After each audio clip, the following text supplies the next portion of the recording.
Blake Lively just got roasted over the weekend by Justin Baldoni's lawyer, Brian Friedman, all while demanding that the court protect her haircare brand. She does not need discovery to find out who smeared her. Just a mirror will do. Oh shit! Oh my God, that is an amazing clapback. It is so spot on. That is exactly what this case is about. Hollywood elites thought they could crush him with false accusations, but they never saw what was coming. Blake Lively just got annihilated by Justin Baldoni's attorney Brian Friedman in a legal battle that's exposing everything about her alleged smear campaign. She's trying to block Baldoni from defending himself by using a brand new California law, while demanding special protection for her haircare brand's trade secrets. This shows just how far she'll go to avoid taking responsibility.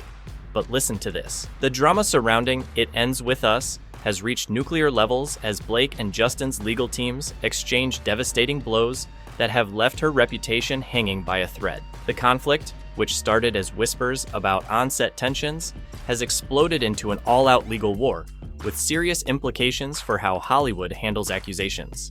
Many wonder if Blake's tactics will backfire, causing more harm than if she had just addressed the criticisms directly instead of going to court. At the heart of this battle is Blake's claim that she's protected under California law CA 47.1. When I tell you Plantation Khaleesi was not ready for the clapback, the thunder, the absolute fire that came her way today by Justin Baldoni's attorney Brian Friedman, I mean, she had no clue. Basically arguing she can make any accusations she wants against Baldoni while preventing him from defending himself. This shocking legal move has stunned experts, who point out that such laws were designed to protect actual victims from retaliation, not to shield celebrities when promotions go badly. She's using laws meant to protect real victims as a shield, while allegedly orchestrating a campaign to push Baldoni out of his own movie. Her legal team filed a motion to dismiss his lawsuit, claiming he's attacking victims' rights to speak out. And it's so clear Blake Lively's team has no real evidence to fall back on. So what are they doing? Well, they're falling back on a new California law that they are hoping is just going to silence Justin, even though there's no actual evidence to back her up. Blake's attorneys fired the first shot with inflammatory statements to the media, but it gets worse. Baldoni's attorney Brian Friedman delivered a knockout blow in response that's now going viral online. He called out Blake's team for trying to distract from the actual evidence that contradicts her claims. Then came the line that has everyone talking, suggesting Blake doesn't need to search for who smeared her, she just needs a mirror. This brutal comeback highlighted what critics have been saying for months. That she's covered by the California law, and that because she, Justin's retaliating because it's harassment, and she's covered by the CA 47.1, and he can't sue her. Blake created her own PR disaster and is now trying to shift blame rather than take responsibility. It gets crazier. Social media absolutely exploded with reactions to Friedman's mirror comment, with many calling it the most devastating legal clapback they'd ever seen. The comments spread across platforms like wildfire, inspiring memes and commentary from fans and industry professionals. Even legal experts weighed in, saying that while the statement was bold, it effectively communicated the main issue, that Blake's problems came from her own choices, not from any plot against her. I am so offended by this attempt. She's now using real, actual victims out there as a way to get away with this, basically saying he's not allowed to sue. The reason this is happening is because Friedman's response brilliantly exposed the hypocrisy that most people don't realize. Throughout the film campaign, Blake consistently avoided discussing the movie's sensitive themes of domestic violence, focusing instead on promoting her personal brands. Friedman pointed out how strange it is that Blake's team is suddenly so passionate about victims' rights.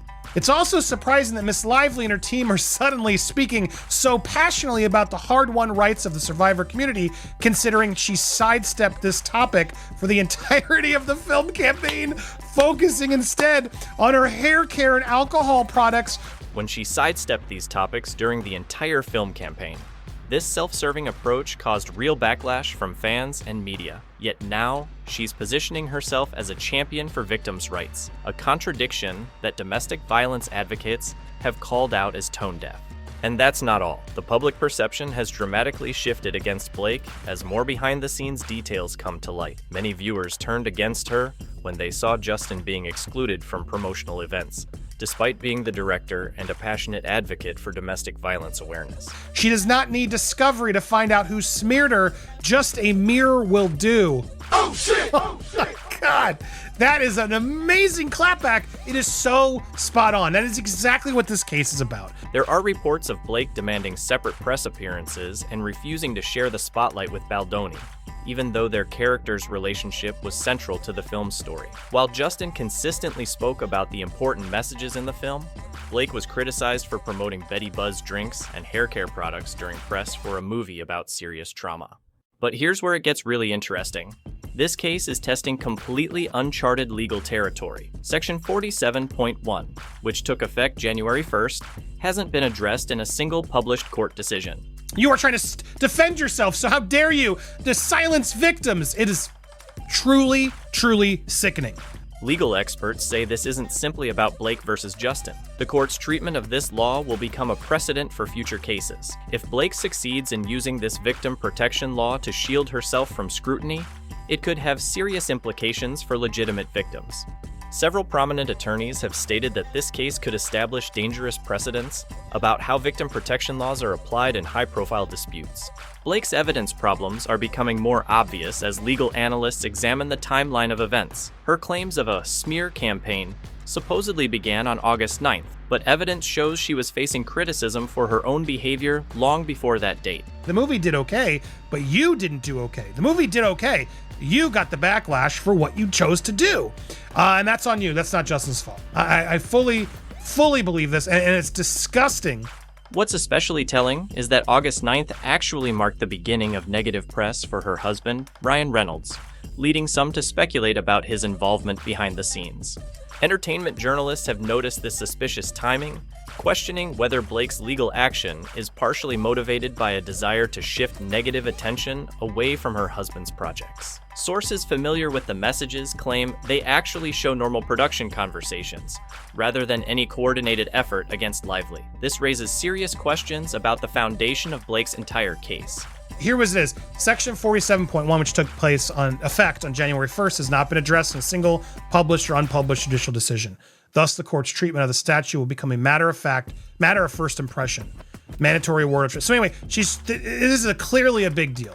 What international celebrities are in cahoots with Blake Brown?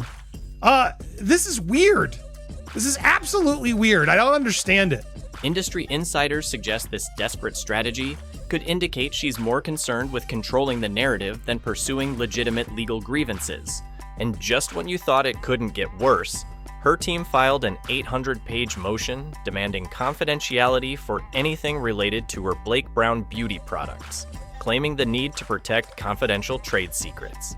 The sheer volume of paperwork has been described by legal observers as a classic tactic to overwhelm the opposition and the court with excessive documentation. Most bizarrely, the filing references business arrangements with international celebrities without any explanation of what this means, leading to wild speculation about potential business partners she's trying to shield from scrutiny. The truth is, legal observers immediately spotted the contradiction in Blake's strategy. She wants to claim her sales plummeted because of a smear campaign, while simultaneously hiding all the sales data that would prove or disprove this assertion. This makes no sense to legal experts, who point out that you can't claim damages while refusing to provide evidence of those same damages. Some analysts suggest this indicates her brand may not have suffered financially at all. The judge's decision on this confidentiality request could significantly impact how much of the case becomes public. The double standard becomes even more glaring when you discover what Blake's team had no problem exposing. Within those same court filings, they revealed confidential medical information about Jed Wallace, including details about his hospitalization due to a health condition. This apparent violation of medical privacy has stunned privacy advocates, who note the serious ethical concerns of exposing someone's medical information in court documents. They also previously disclosed the home addresses of Justin's PR representatives with no apparent concern for their safety. The contrast is striking. Blake's haircare line deserves absolute protection, but others' private information is apparently fair game. The reason tensions were so high is that the It Ends With Us promotion was awkward from the start, with many entertainment reporters noting the uncomfortable dynamics between cast members at press events. Blake, who many fans felt was too old to play the character Lily, styled herself for the film to widespread criticism, with social media users claiming her styling choices seemed designed to make her appear younger rather than authentic. Industry insiders reported disagreements between the styling team and Blake about the character's appearance that ultimately led to Blake taking control of her own styling despite pushback. It gets worse. Her apparent reluctance to acknowledge the film's central theme of domestic violence, instead focusing interviews on her business ventures whenever possible, really damaged her image. Media training experts have noted that this approach showed a fundamental misunderstanding of the responsibility that comes with starring in a film addressing serious social issues. Several interviews went viral for uncomfortable moments where Blake appeared visibly irritated when asked about the film's themes rather than her brands. Justin, meanwhile, consistently spoke with empathy about the serious subject matter. And that's not all. Behind-the-scenes sources claim that tensions between Blake and Justin began early in production, with disagreements about the film's marketing strategy becoming increasingly heated. While Justin reportedly wanted to focus on the important messages about recognizing abusive relationships, Blake allegedly pushed for a promotional strategy that would allow her to highlight her personal brands alongside the film. These conflicting visions created a rift that widened as the release date approached, with Sony caught in the middle trying to satisfy both parties. But here's the thing. This legal battle is far from over and appears headed for discovery, depositions, and potentially trial, with legal experts suggesting it could drag on for years. Baldoni's team seems confident in facing this process, suggesting they have substantial evidence to support their claims and are prepared for a lengthy legal fight if necessary. Blake's team continues to push inflammatory PR statements, but the actual legal proceedings may ultimately reveal the full truth behind what happened during the making of It Ends With Us. The reason this matters so much is that what started as a Hollywood drama has morphed into something far more troubling, a case study in how laws designed to protect vulnerable people can be manipulated by the powerful. Law professors are already discussing this case in classrooms as an example of how protective legislation can be weaponized in ways that potentially undermine its original intent. As this legal battle continues to unfold, the question isn't just about who wins in court, but what happens to actual victims when protective measures become weapons in the hands of those with resources. For those who followed every twist and turn of this saga, one thing is becoming increasingly clear. This isn't about justice for victims. It's about a celebrity desperate to control the narrative regardless of who gets hurt. As Brian Friedman so eloquently put it in his now famous response, sometimes you don't need a discovery process to find the source of your problems. Sometimes you just need a mirror. That simple truth may prove to be the most devastating argument against Blake's case, resonating with both the public and potentially the actual court where this battle will ultimately be decided. If you found this breakdown eye-opening, hit that subscribe button now to stay updated on all the latest developments in this explosive case. Drop a like if you think Justin Baldoni deserves justice, and let me know in the comments what you think will happen next in this Hollywood drama. Thanks for watching, and I'll see you in the next video.